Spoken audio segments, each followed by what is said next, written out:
오늘은 4장이죠.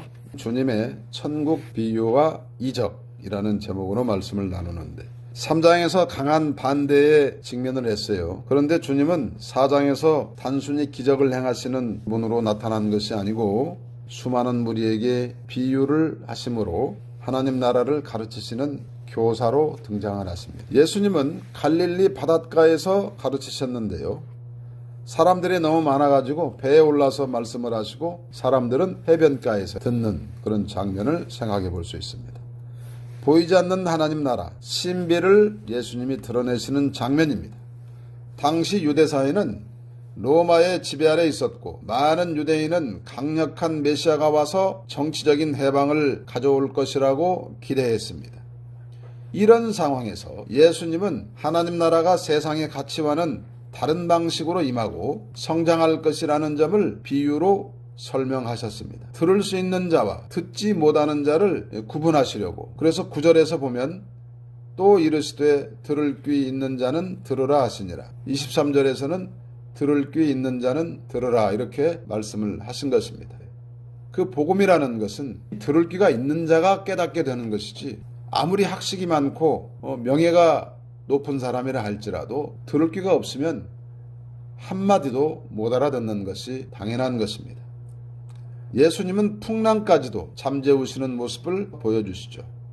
그리스도의 권세와 통치 아래 있지 않는 것은 아무것도 없습니다. 온 우주 만물을 다스리시는 주님이심을 알아야 할 것입니다. 모든 것이 주님의 발 아래에 놓여 있다는 사실을 기억합시다. 빌립보서 1장 16절과 17절에서 이렇게 말씀을 해요.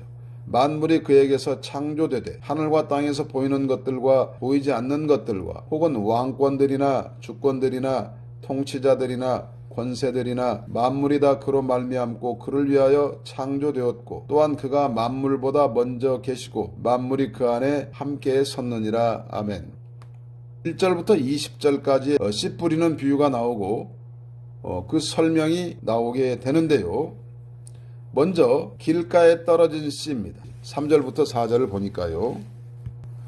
들으라, 씨를 뿌리는 자가 뿌리러 나가서 뿌릴새 덜어는 길가에 떨어짐에 새들이 와서 먹어버렸고 이렇게 말씀을 합니다.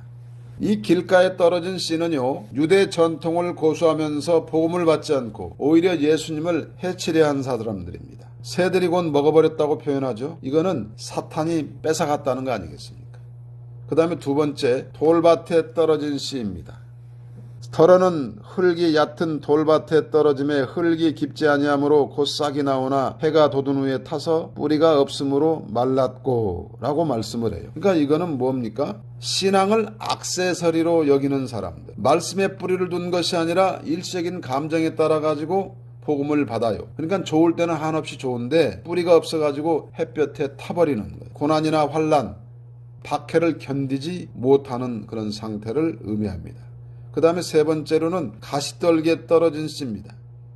덜어는 가시떨기에 떨어짐에 가시가 자라 기운을 막음으로 결실하지 못하였고 이렇게 말씀을 해요. 또 어떤 이는 가시떨기에 뿌려진 자니 이들은 말씀을 듣기는 하되 세상의 염려와 재물의 유혹과 기타 욕심이 들어와 말씀을 막아 결실하지 못하게 되는 자요. 18절 19절이요. 그러니까 세상 염려, 재물의 유혹, 기타 욕심을 잡초와 독초라고 하는 거 아니에요. 겉모습은 그럴듯하지만은 속은 전혀 다른 사람들인데 근본적으로 변화가 없습니다. 세상 방식을 전혀 놓지 못한 사람들, 두 마음을 품은 사람들, 한쪽 발은 세상에 있고 한쪽 발은 교회에다 두고 있고 신앙과 삶이 분리된 사람들을 의미하고 있습니다. 그 다음에 네 번째로는 좋은 땅에 떨어진 씨를 말씀을 합니다. 덜어는 좋은 땅에 떨어짐에 자라 무성하여 결실하였으니 30배나 60배나 100배가 되었느니라 이렇게 말씀을 합니다.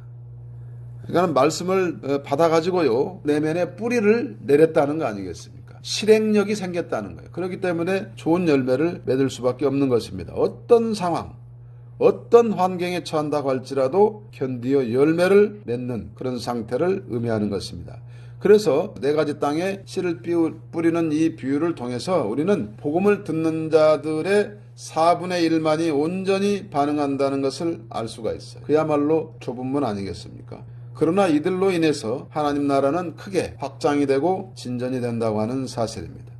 이 비유를 통해서 알 수 있는 것은 하나님의 말씀이 모든 이들에게 공평하게 선포된다는 사실이에요. 그런데 각자의 마음밭 상태에 따라서 달라진다는 겁니다. 결실하는 좋은 밭이란 열린 마음이죠. 배우려는 자세가 있는 겁니다. 그런데 이것은 노력을 하기는 하는데 이와 같은 상태로 만들어주시는 이는 하나님이시라는 사실이에요.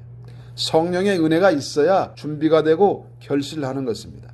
말씀으로 변화된 마음을 가진 사람들, 회개하고 겸손한 마음으로 준비하는 자들이 이와 같은 결실을 얻게 되는 것입니다. 우리의 태도가 어때야 할지 성찰하고 세상 염려와 유혹으로부터 정결할 수 있기를 바라며 하나님께 간구해야 할 것입니다. 성령께 좋은 밭을 만들어 주시기를 날마다 구하는 우리 모두가 되어야 할 것입니다.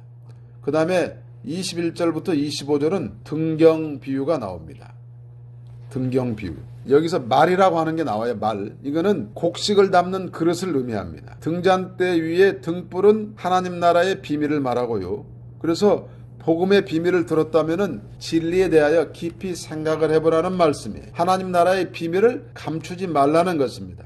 무슨 얘기냐면 등불을 켰어요. 그런데 이 말이라고 하는 곡식을 담는 그릇으로 덮어놓지 않는다는 거 아니에요. 등불을 켰으면 등불로 환하게 비추어야지. 다시 말하면 하나님의 말씀을 듣고 깨달았어. 그러면 그 말씀을 나가서 전하라 그런 얘기입니다. 전하라.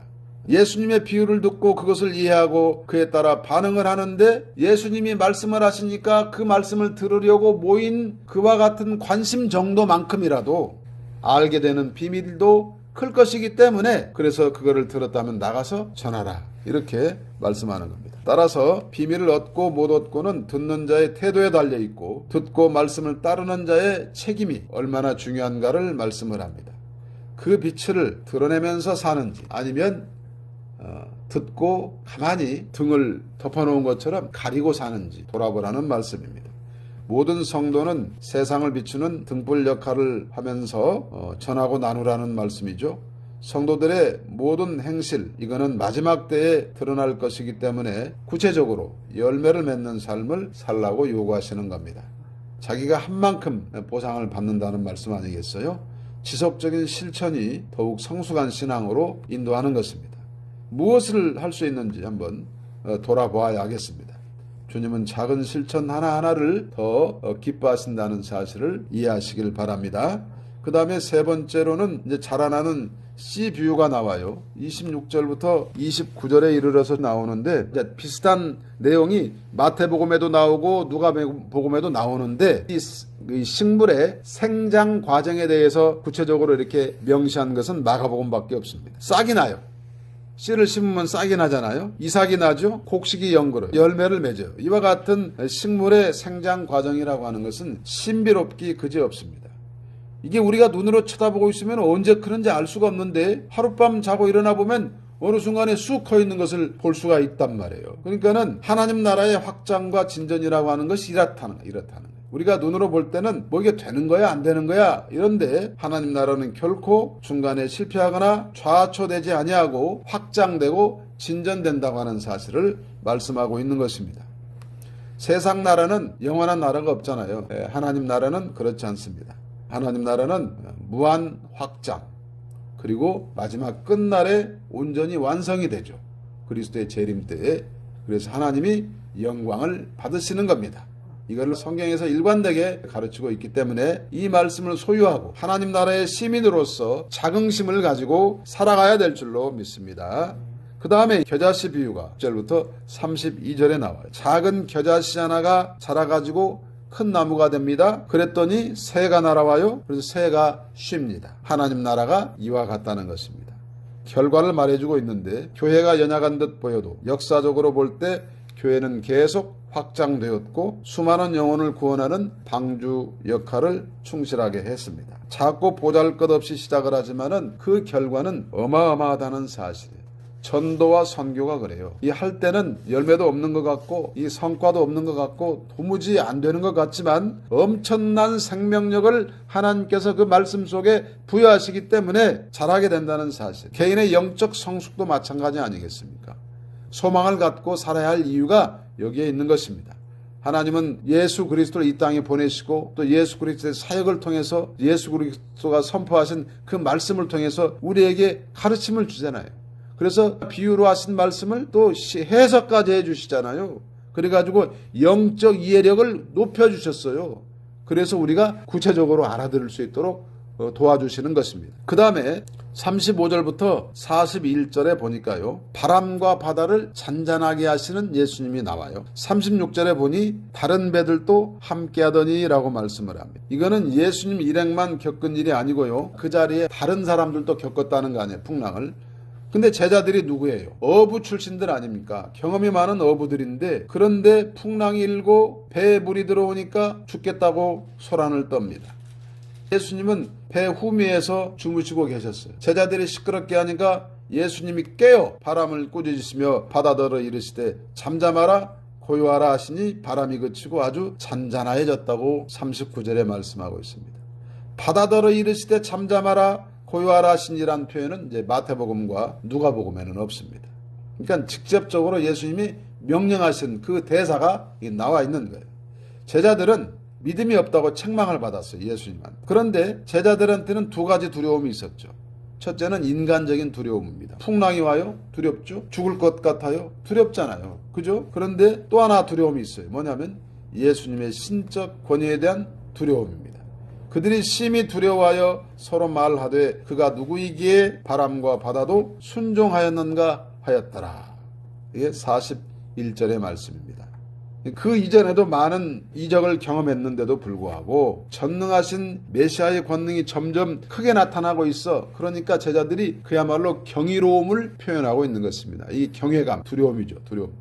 자연을 다스리시는 예수님의 신성, 하나님이심을 보여주고 있는데, 인간적인 두려움이라고 하는 것은 경이로운 예수님 품에 있을 때에 해결이 된다고 하는 것을 우리가 또한 알 수가 있는 것이죠.